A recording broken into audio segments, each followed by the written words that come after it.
Restaurant খেয়েছেন, আমি একটু বাড়িতে বানাতে চাইছি। এর জন্য আমি 5 কিলো মাংস নিয়ে এসেছি।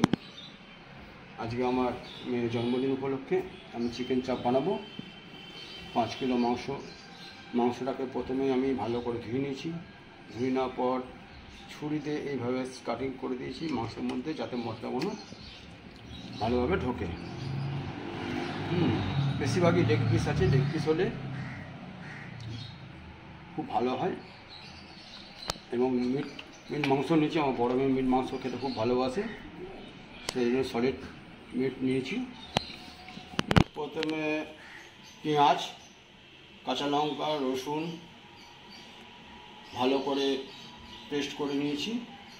এর মধ্যে আছে সাদা জিরে, সাদা মরিচ, গরম মশলা এবং পোস্ত আর টক দই। বানানোর জন্য যা যা মশলা লাগে সেইগুলো হলো কাজু 50 গ্রাম, পোস্ত 50, চালমগজ 25, ডালচিনি, লবঙ্গ, এলাচ আর জায়ফল, জয়ত্রী 20 গ্রাম, সাহা মরিচ, সাহা জিরে, কেশর, দুধ, ফ্রেশ ক্রিম, তেল, টক দই, পেঁয়াজ, আদা, রসুন, কেশরি রং, হলুদ, নুন, তেল পরিমাণ মতন দেবেন। এর মধ্যে আরও 3টে জিনিস দেওয়া হয়েছে, গোলাপ জল, কেওড়ার জল আর মিঠা আতর। এইগুলো দিয়ে মাখানো। মশলাগুলো মাখিয়ে রেখে দিয়ে সারা রাত রেখে দিয়েছিলাম আমরা, কিন্তু আপনারা 3 ঘন্টা রাখলেও চলবে। চিকেন চাপ বানাতে গেলে ডালনা একটু প্রয়োজন হয়, ডালনা দিলে সেন্টটা খুব ভালো হয়, সেই জন্য আমরা সামান্য একটু ডালনা দিয়ে দিই।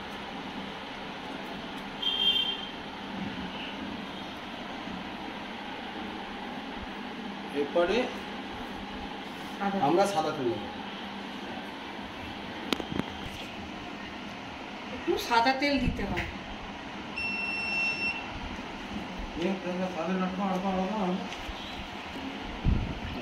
মাংসটাকে আমরা এইভাবে কেটে নিয়েছি যাতে মশলাটা ভালো মতো ভেতরে ঢুকে যায়।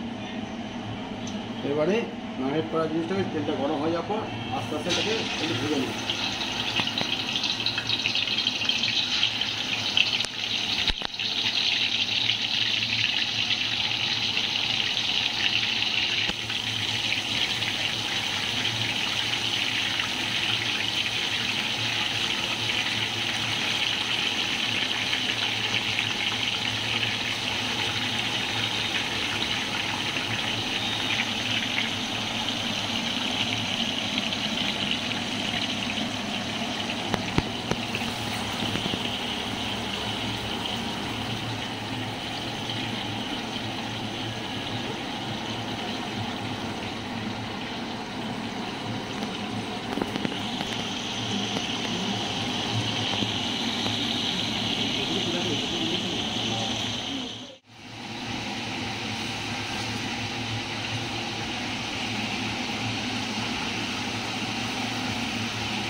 মাংস ভাজার তেলের মধ্যে গ্রেভিটাকে আগে দিয়ে দিতে হবে।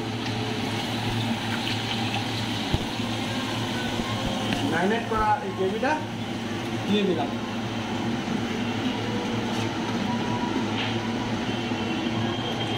মাংসগুলো ভাজা হয়ে গেছে,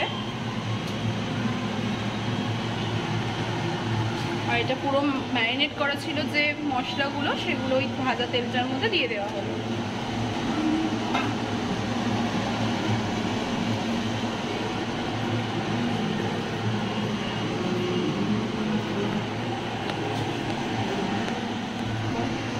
মাংসগুলো এই গ্রেভির মধ্যে আস্তে আস্তে দিয়ে দিতে হবে।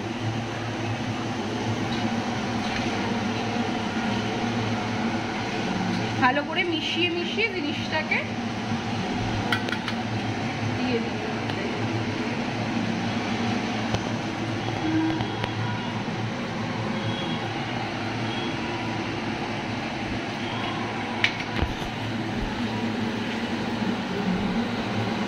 মাংসটা দেওয়ার পর চাপা দিয়ে 10 থেকে 15 মিনিট রেখে দেওয়ার পর সাফ করে দেবেন।